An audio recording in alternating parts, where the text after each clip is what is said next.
Welcome back, Anton. Hello, Joe. It's been a while. I have been. So what have you been working on? Same old. It's funny, yeah. It's been a year and a half, and I'm back here to talk about the red box.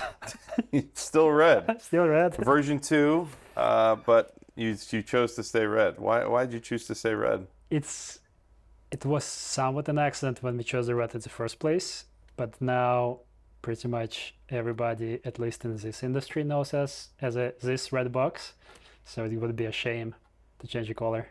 I had some suggestions that like next version needs to be, because I forgot who told us, but we needed to do like Ferrari red color because to elevate Oh, the speed. Ferrari. Okay. And then there was somebody was showing like now it's gonna be the Porsche green, like the like acid green color. Oh. That was for the next version. It's like we were considering it, but for now we're just gonna stay red. Well, I noticed there's more antennas.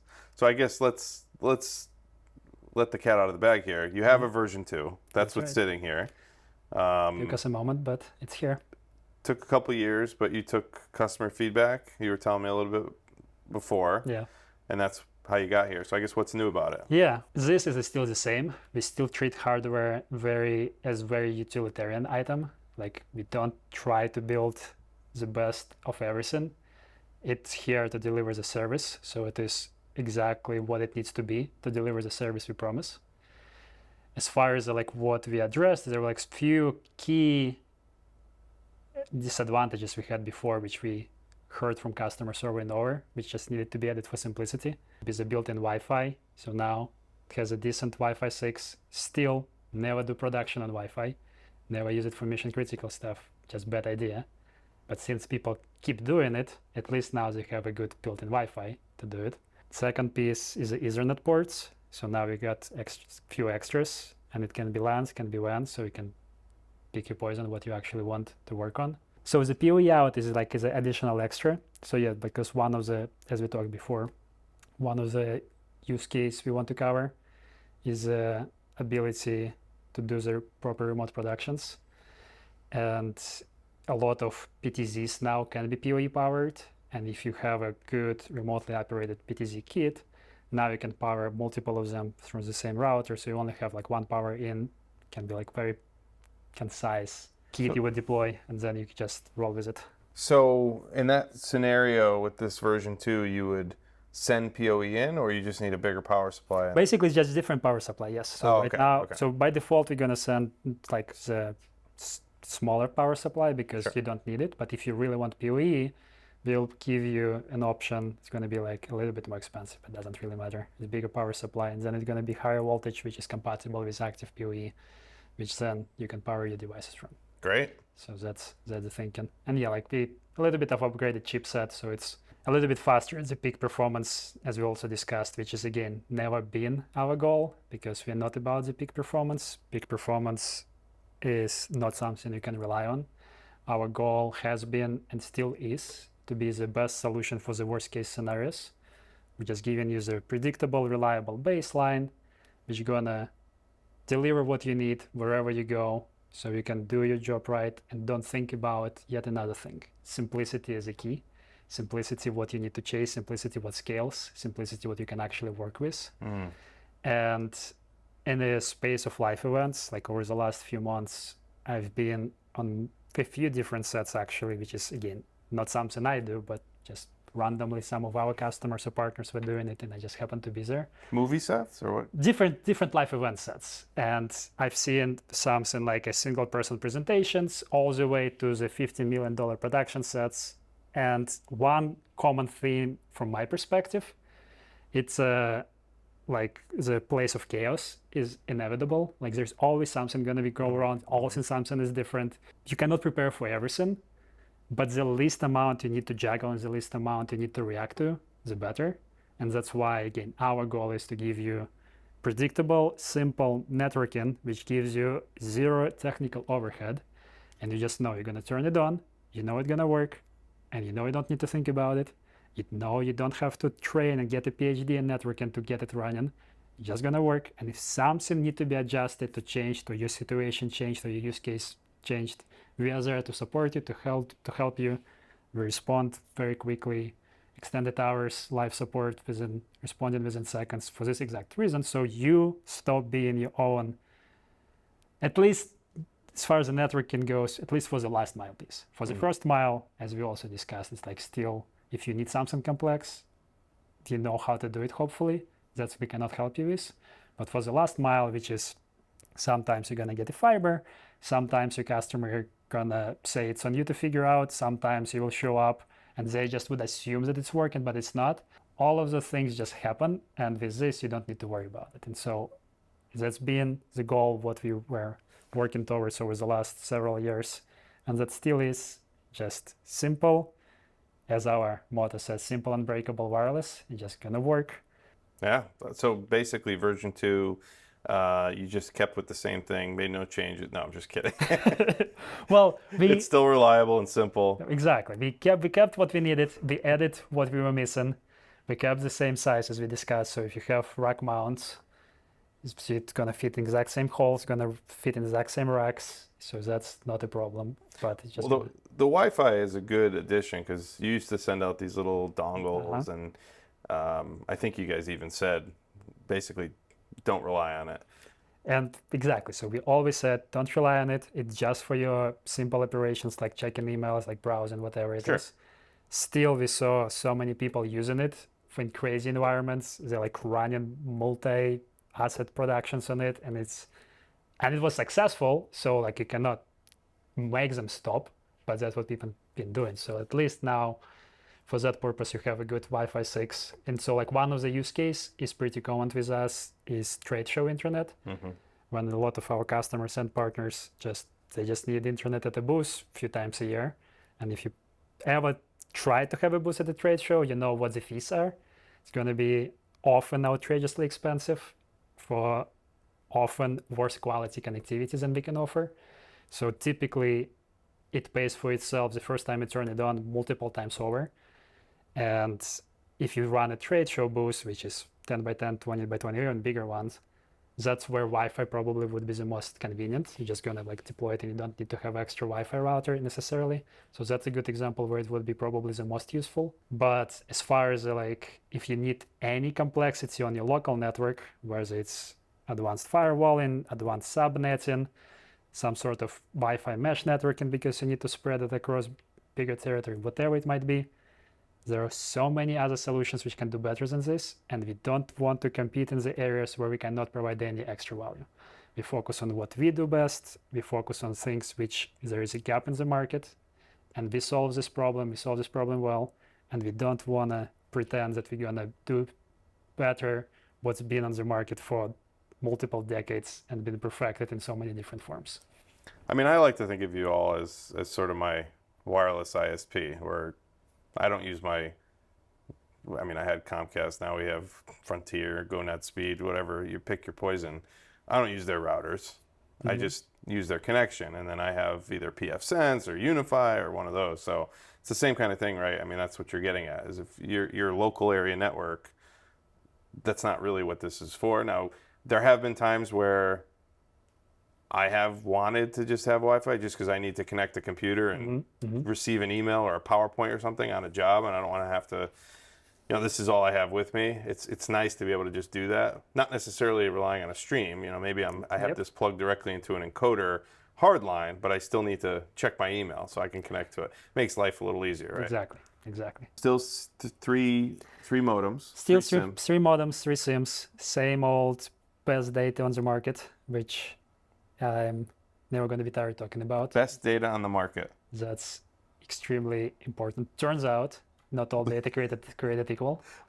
How do you get to best data on the market? You come to me. I don't think you said that last time. We have the best data on the market. Like, are your packets like really they're pretty? Really shiny. Like, yeah, they're shiny. We put some golden ribbons on them. On every megabyte of data, there is extra golden ribbon comes with it. That's great.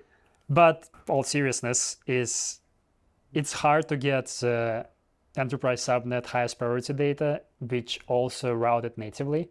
So we kind of cover both spaces, like when it's not only, you're not going to be throttled, not going to be capped on the tower, but also the routing from your device to the web going to be as direct as possible.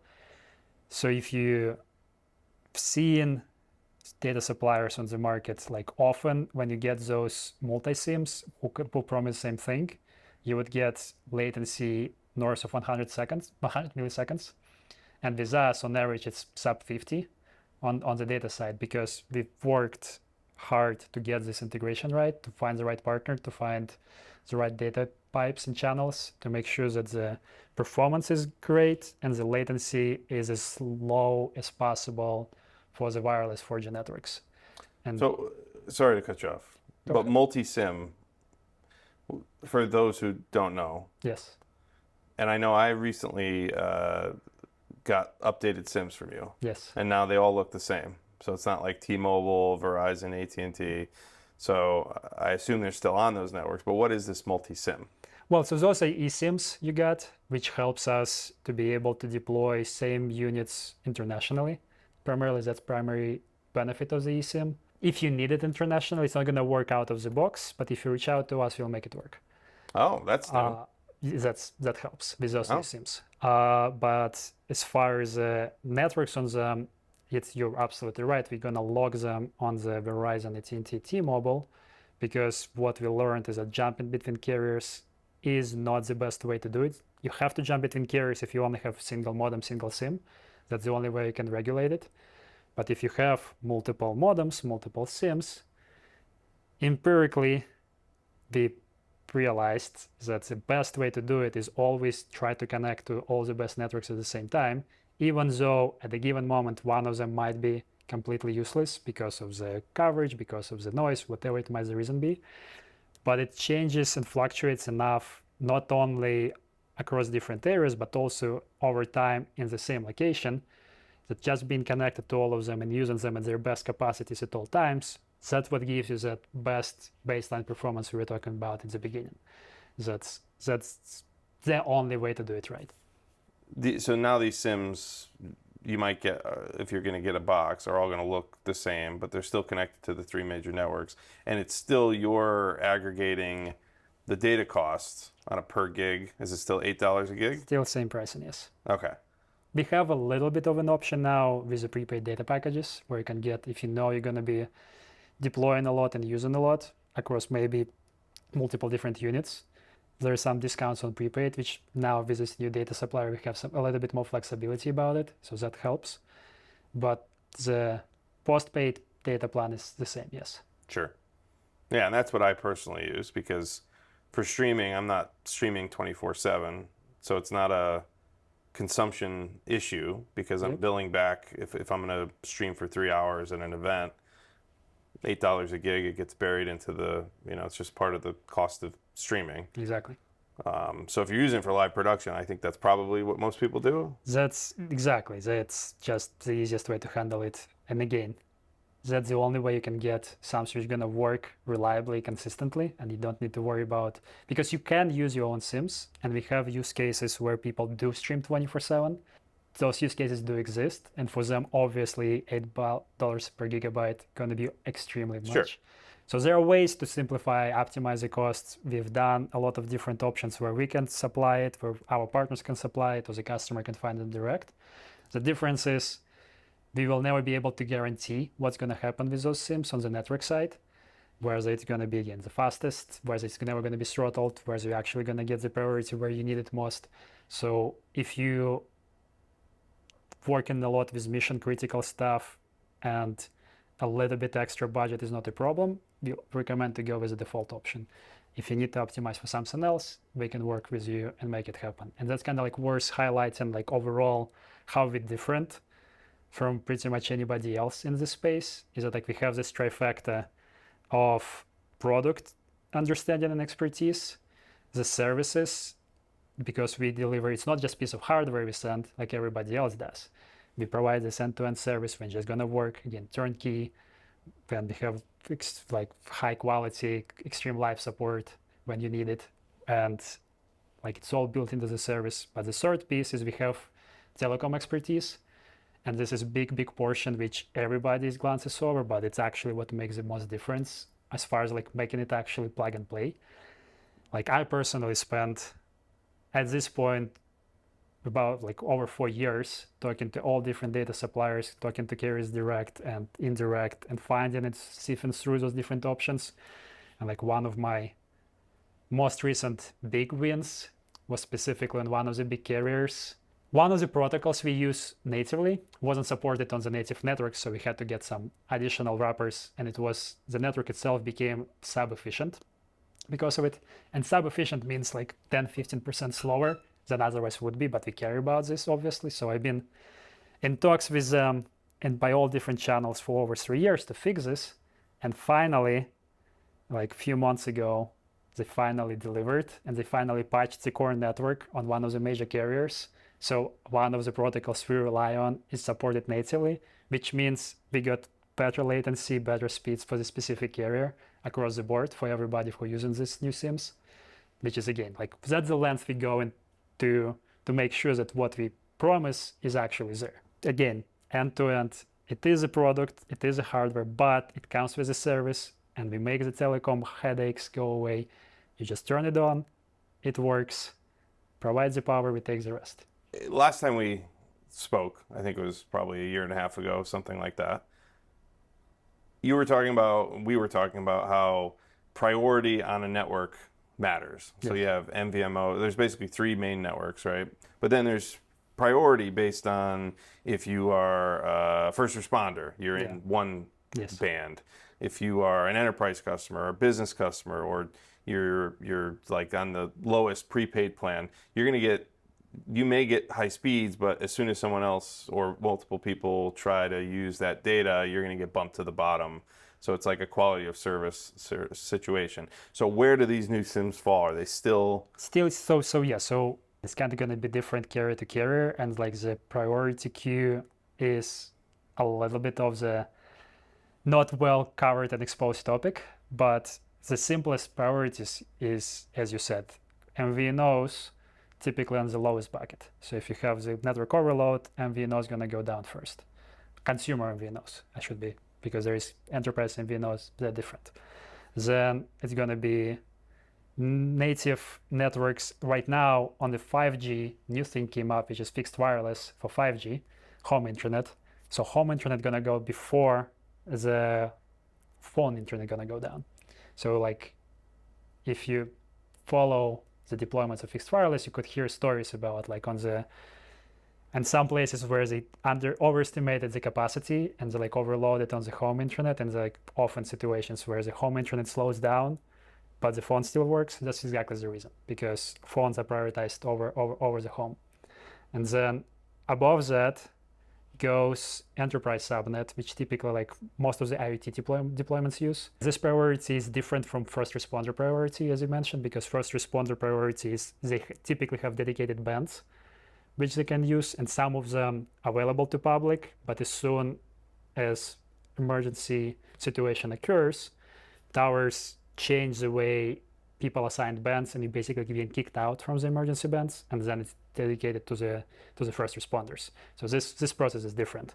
But as far as priority goes and like what's publicly available, those enterprise subnets for IoT and general enterprise, those typically gonna take the preference on the tower, meaning that if tower itself has a limited pipe, this pipe will cut you the last. Like as you said, QoS on the tower going to be different. As far as it gets into the tower, you still have to cut through the noise, and so there's no silver bullets against that. So if you're going to be surrounded by 50,000 people using the same bands, you're still going to have problems reaching the tower, and that's going to impact obviously performance dramatically. But as soon as you get to the tower, at least you know that your cat video is going to go first. Is this 5G, this new version? This version, we will probably have a 5G coming out later for different applications. For these applications, we stick with 4G. And 4G, because coming back to our thesis, we don't try to deliver the highest peak performance, because that's not what you need to be able to get a job done. What you need to be able to scale your business is what is the base level performance I can get wherever I go, so I know how to operate, and maybe you can scale the remote production situation. So maybe whatever you do, the base performance is way more important than the peak performance. from the business perspective. And so while if you, in the best case scenario, where you're by yourself next to 5G tower, your iPhone probably gonna give you better speed than this. Even this aggregates across 3 carriers and you have a single 5G link. But when you go in those extreme situations, in the venues, remote, and we've seen them all by now. Like we've done tens of thousands of events in all different environments, indoor, outdoor, remote, urban, crowded, desolate, doesn't really matter.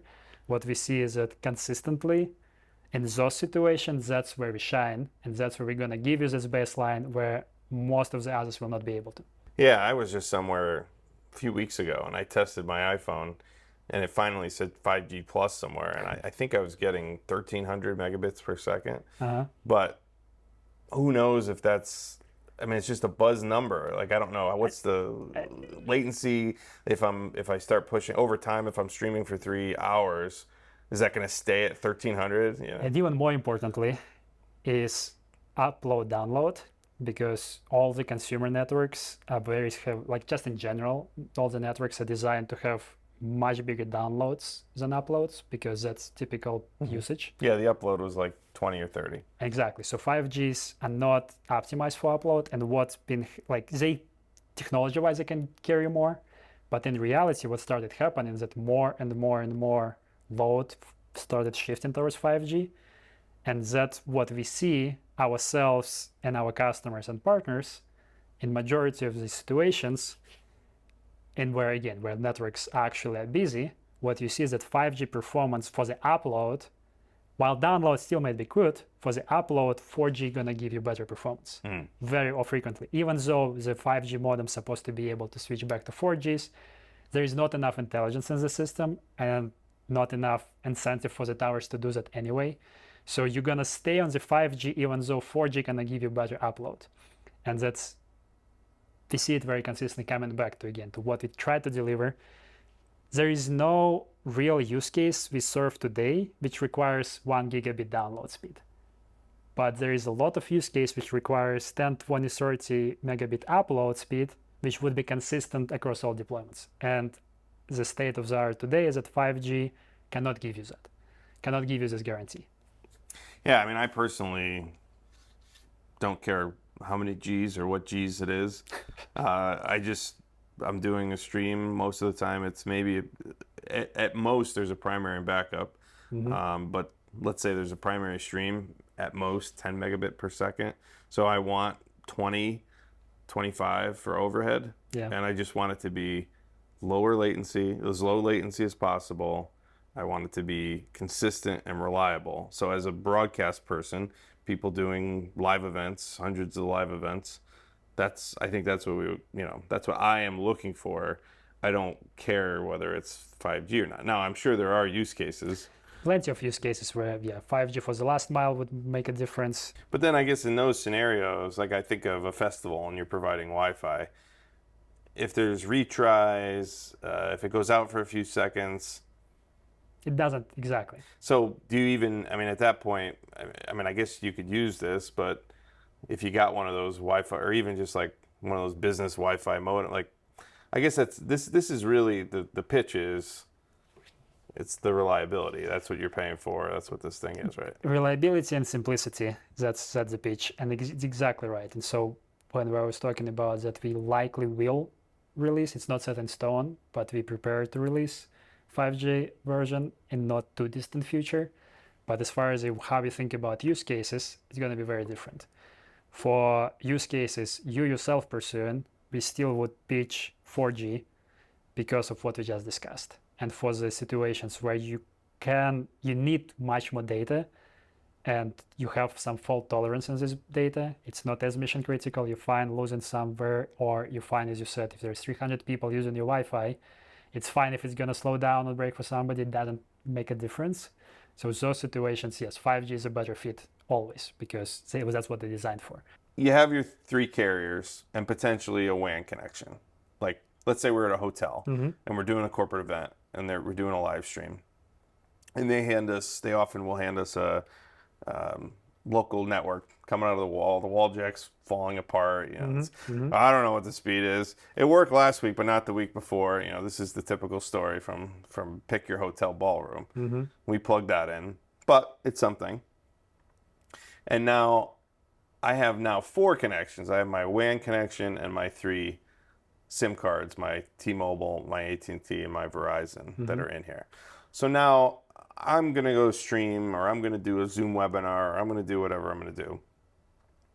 That data is going to run through this and essentially get broken up across multiple of those networks, those WANs, so to speak, and end up in the cloud. So we use all right now. We use 3. It's AWS, Google, and recently we added Azure. Oh wow! Does it mix? The 3 major clouds. The 3 major ones. Okay. I know that they're like for Peplink, for example. I have settings in my dashboard because I do test other devices. You know, for people who think that I only shill out this thing. No. I like to understand. I like the technology in general. It just so happens that this suits my needs, which I'll talk about in a little bit of one use case that I can't seem to get anywhere else besides this. But anyway, this other device, the Peplink device, I noticed that I can do forward error correction. I can add all these things where I'm assuming it's duplicating some packets and then dumping them if they don't need it when it gets to the other end. So I guess MPTCP is the protocol that Look at you talking about basics in the most complicated terms. Forget about MPTCP. Like, No, never heard of it. No, let's talk about MPTCP. It's actually pretty important to what we do. But how are you breaking up these? Because you have all these connections, and I'm sending you packets from a Zoom webinar. Right. How are you breaking those up and putting them back together again, and then deciding like, oh, Verizon just went down? Yeah, in the simple terms, so data packet comes to us.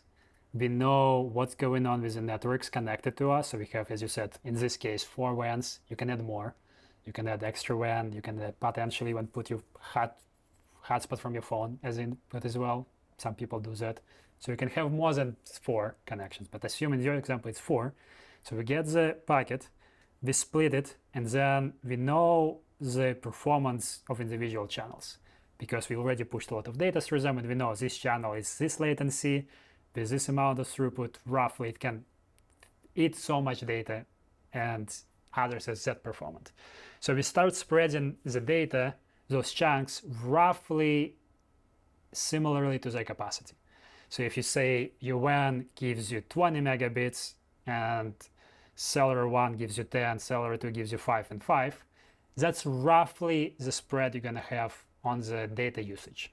So the half of the data going to be on the WAN, and about the rest of it somewhat going to be split among the cellulars. It's not precise science, but that's like good enough estimation to understand.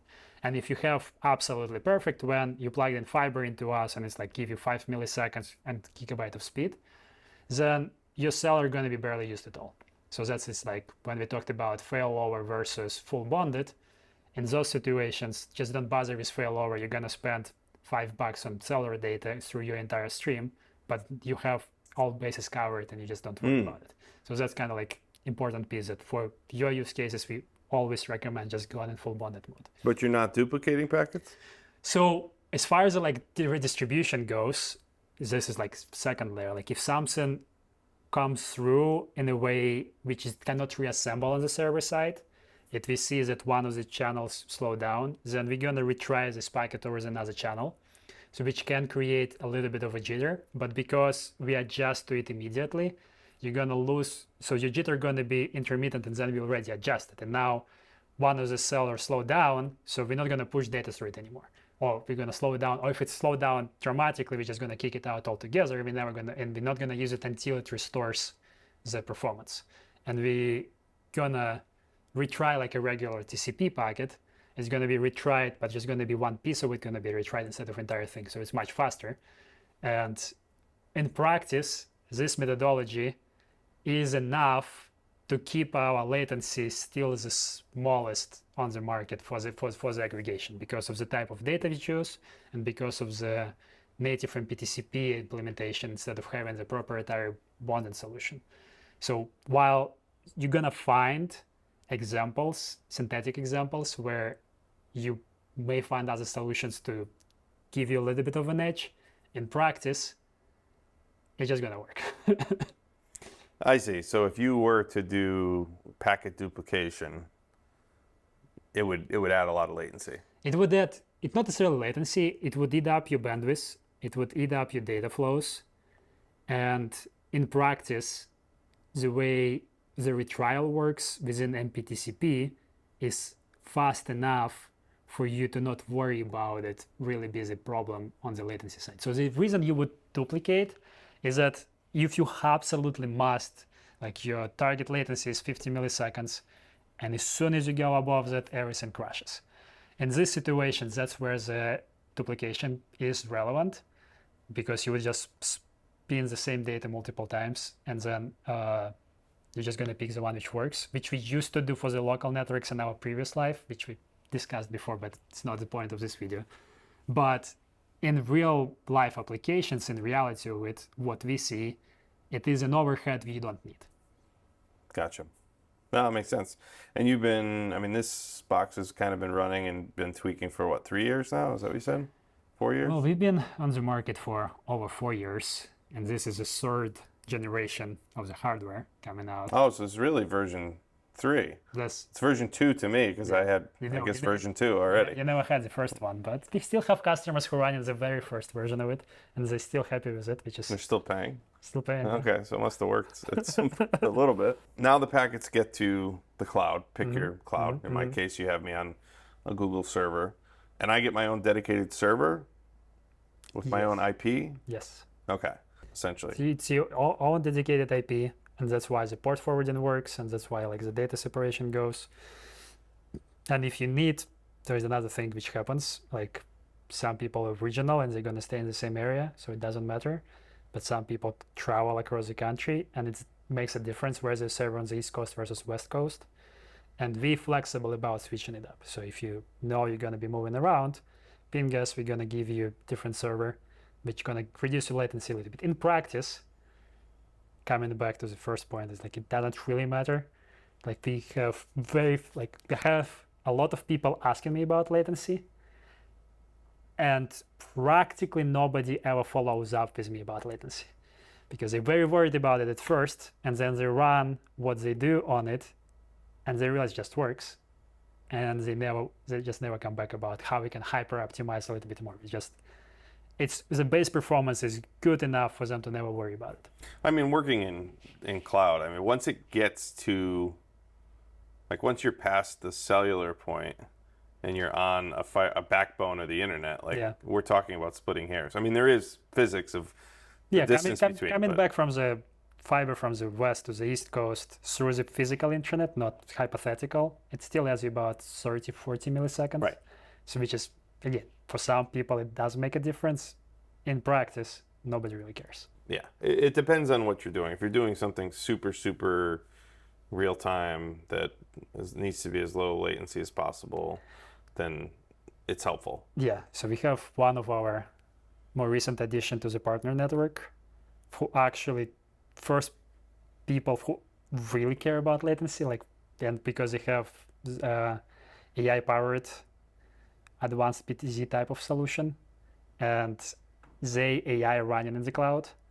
And so if you mess with the latency a little bit, it starts having problems. And they were extremely worried about our latency, like how it perform. And they made multiple deployments in production, and they were blown away, like how well it worked even without like any additional shenanigans. That it's be able to deliver on the latencies they wouldn't expect from a raw internet, not to mention cellular, not to mention bonded cellular, and they're still able to make sure that this system work very well pretty much everywhere they deploy. For the second year now, we've live streamed a large college graduation that it's an all online college, but for folks who are local, they bring them in person, and it's at one of the biggest theaters in Connecticut. And one of the requirements is to have real-time captioning, and the real-time captioning has to be baked into the stream. So when you click the little closed captioning button, and we use like a proprietary streaming service, it's not YouTube for this application. So what I have to do is send it, and we want the most the most accurate we can possibly get. So we're using a captioning company that's dedicated to this, because obviously, with AI, you can do speech to or voice to text and vice versa pretty easily. But the captioning company, this is what they specialize in. They do it for national news, So it's, and one of the benefits of using them, just to kind of give some context around, well, why don't you just click an AI button and have this, is that you preload. So I can preload the entire, essentially, agenda, the run through. I can give all the graduates' names ahead of time, and then I'm sure it's AI on the back end for them, but they're training it to be optimized for real-time closed captioning. So when they say so and so's name, and it's a hard to pronounce name, it's actually fine. It's actually figuring it out. But to accomplish this, what we have to do is send a stream to the captioning company. So we're sending the audio, and then they have to connect to this old box that essentially captioning really hasn't changed that much. I mean, there are some modern ways to do it in streaming, but it's if you've been in broadcast for a while, it's 608 or 608 captions essentially. So it comes into this box, but the box is actually Telnet. So they connect to a Telnet. Nice. So I need to temporarily, just for the record, because you don't want to leave Telnet ports open. I temporarily open the Telnet port. You guys do it for me on my public IP that's on the server, so that the captioning company can actually connect to this box, send me the captions back. So I send them the stream, comes back on the box, and then I take the video feed from that box, and then I encode it and send it to my streaming provider.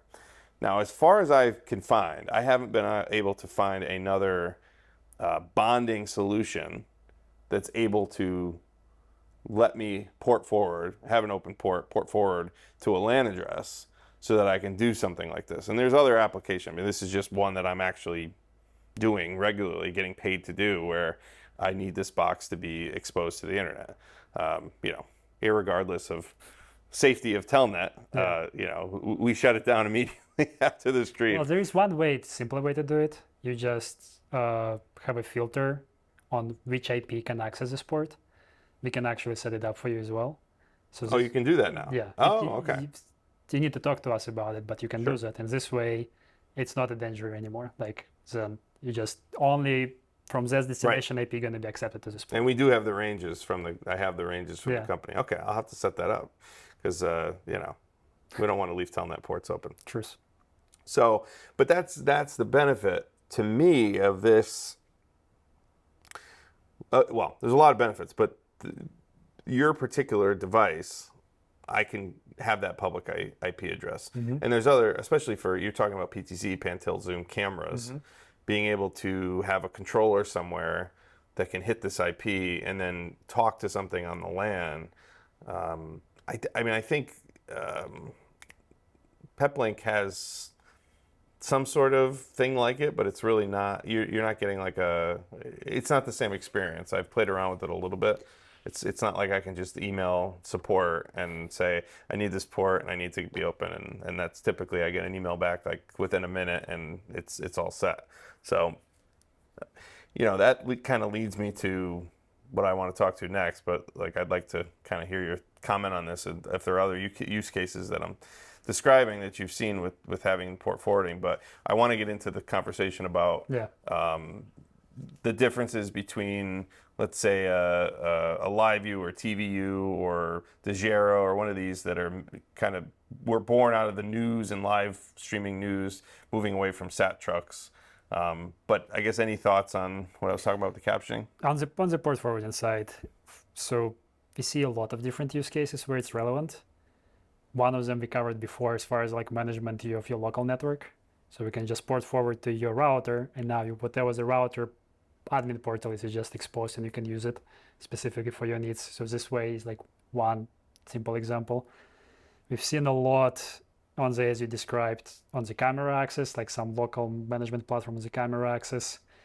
We've seen situations, it's actually kind of one, which I also would not recommend to doing, but we managed to save a few productions where we were able to give the SSH access to the devices behind us, because the device wouldn't boot up completely or whatever the hell would be.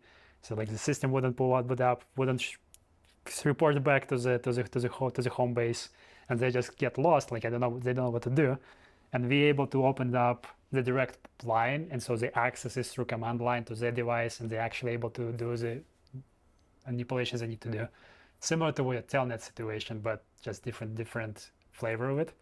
So, and in the streaming world, on some of the streaming protocols can be like majority of streaming done via the push. You just push to specific destination, but there is still pull environments where server comes to your local device and pulls the stream out.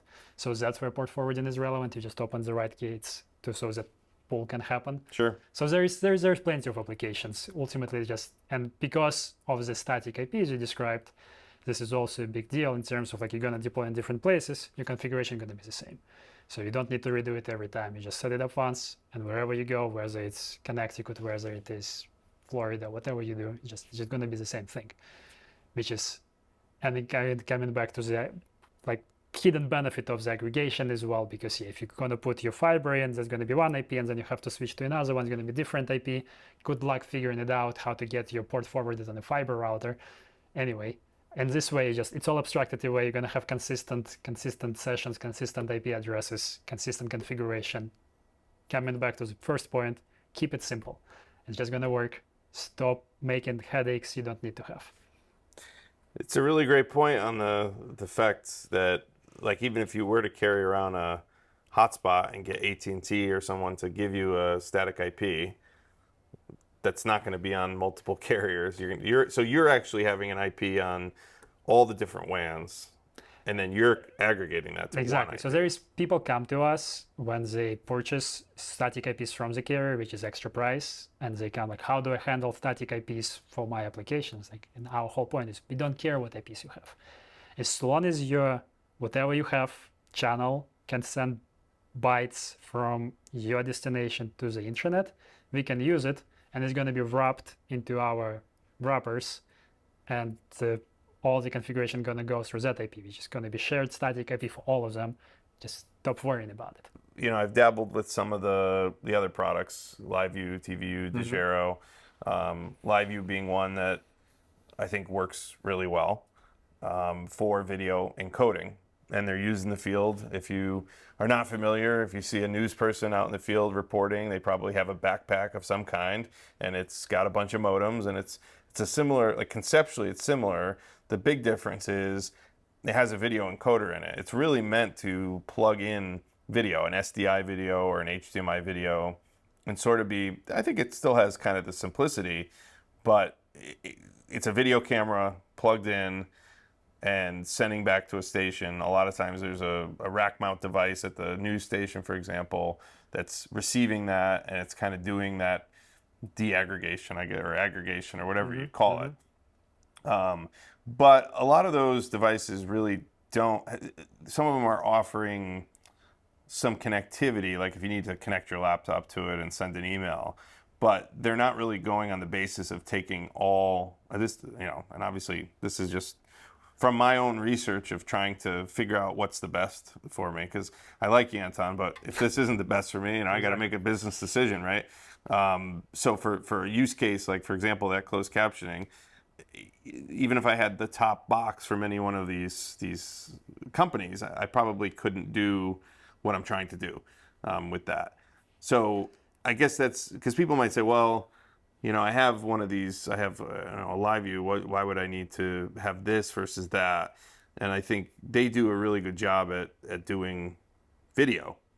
That's like their expertise, right? Whereas this is, you're bonding all the internet, whether it's video or anything that's going through it. Key difference, and I wouldn't claim myself being an expert in many of those systems, but the key difference in this context is that we are not a media device. And we designed to be general purpose internet. Whatever you use, it's going to be fine. It just happened to be that in this space, we found ourselves to be extremely valuable is that video is a bulk of our workload. But it doesn't matter what you're going to pipe through it. As long as it is regular IP data, we can send it to the internet. It doesn't matter what it is. And as an extension of it, while we are not a media device, you can connect a media device to us, and then you're going to get those similar experiences. And 99% of them just work out of the box because they expect internet, we have internet, it just works. It's like our business is a simple, unbreakable wireless internet, and it works. What you plug into it is up to you. I'd say that the trend that I see doing more and more corporate streams is that companies, I mean, it started with the pandemic. They finally like got the kick to settle on Zoom or Teams or Google or where, pick your flavor of collaboration platform. And now I think most of them, mostly I work with Teams and Zoom, have a webinars capability. So in the past where I was doing RTMP or SRT or these type of streams, now almost every corporate stream I do, they're saying, can you just plug in like a webcam and run it on Zoom webinar? And we're talking 30,000, 50,000 people watching kind of streams, like big companies that are using Zoom webinar instead of, let's say, a higher quality RTMP 1080p stream. We're talking like a 720. We're plugging in, either a web presenter or a UTAP or something, a Blackmagic switch or something into a USB port on a laptop that's then feeding to 50,000 people. So what I'm getting at here is that if I'm just using a video encoder, that doesn't solve really the problem, like a video encoder, like a backpack. I can't really do that with one of these, companies. Because I really just need solid internet for a Zoom call on a laptop. And that's another reason why there's a few companies, and we know a few of them that are doing these type of big events that use a box like this, but something that's not necessarily a streaming backpack, because they're not doing traditional video encoding. Now the news is still like newscasts, live broadcasts, sports. I'm sure they're using the protocols because you can get better video quality. I mean, granted, you're still limited to the webcam of Zoom, which drives me nuts because I want the best quality possible. Like I want, let's say a 10 megabit per second RTMP or SRT or stream. But that's just, people's expectations have really gone down quite a bit. Ultimately, simplicity wins. And that's like the trend across pretty much all technology trends. Ultimate goal of technological evolution is to achieve absolute simplicity. And pick any industry, any vertical, any type of innovation. That's where it has to trend. And that's a good example of it, because if you said 50,000 people watching it, the reason they're watching it on Teams is because all those 50,000 people already have Teams, and they're already using it every day, and they know what button to click, and the onboarding takes roughly half a second. When if you introduce any other platform, no matter how well designed it is, you're going to have this a little bit of a friction of onboarding no matter what. Right. You mentioned sports, and there's like another good example of innovation there. Like there is a lot of proliferation of AI cameras right now.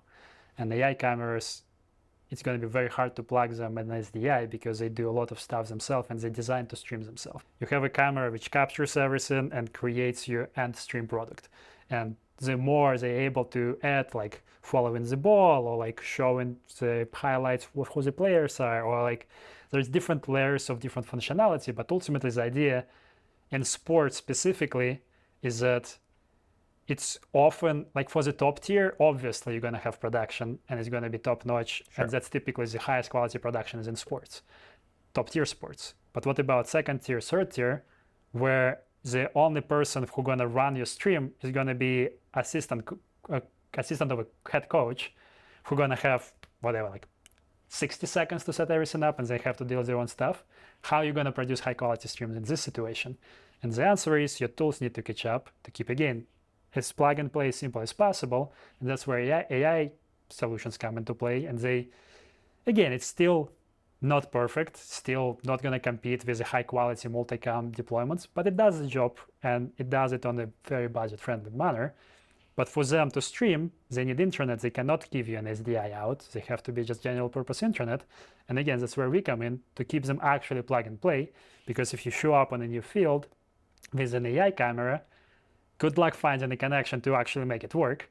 Right. And with us, we just plug and play for the AI, plug and play for us, and you're good to go. So I guess what can folks expect going forward? Now with this, you have this new box, any new features or other things that are coming? What we right now tightly focusing on, and again, it's like live events market is the one we want to spend a lot of time in. And we're making sure that what we have is optimized for this market. We work a lot with partners in that space, whether it's going to be quite a few announcements coming about the channel partners, with some of the camera vendors, with some of the encoder vendors, with some of the streaming platforms, how we can keep digging into this idea of a simple, reproducible streaming performance. And like this remote production, I think is going to be the very, very big deal. Definitely in sports. I already see it propagating in the corporate streams, where you can have those independent kits. And the simplest example I can bring is like you have this router, you bring 3 PTZ cameras, you plug it in here, you set them up around the room, and your setup is done. And for the next 5 days of the conference, all the production done remotely, and you don't need to be there. So this way, like you can cut down on the operational overhead. You can again have like budget-friendly, reproducible, highly like very simple way to do things while preserving the high quality you used to deliver. And that I think a lot of industry kind of trends in it naturally, and we want to play a role to push it this way, because honestly, like to get the remote production done, you have to have something like this for it to be truly viable. Because if you're going to start deploying those setups and internet goes down, and now all of a sudden you have to send a person across the country to be in person to be able to do it locally, which is not exactly what you're looking for to achieve. You learn more doing this startup than you did in your career No, prior. absolutely. Like I've had rich career, successful career in technology, and definitely like technology and business is very different things. Being able to marry technology into a business model, it's a completely unique skill set, which I don't think you can really acquire without being involved into it. It's just like there's a lot of theory out there, a lot of MBA programs, a lot of material. None of it can prepare for you to actually run a company, run a business. It's completely different ballgame, and everybody starts from the same place with absolute zero, figuring it out.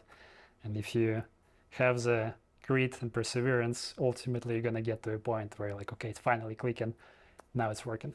So if someone has questions, wants to learn more, how do they get in touch with you or someone at your company? I'm sure you will have a link somewhere, but it's mrnet.us is a website. Gotcha. And all the contact forms are there. The chat is there. It's not very hard to find us. So the website. The website is the easiest way. Well, thank you. Thank you. This has been fun to learn about all the new and exciting stuff and refresh my memory on simplicity. Unbreakable internet. Unbreakable Wi-Fi? Simple, unbreakable wireless. Simple, unbreakable wireless. Okay. You heard it here.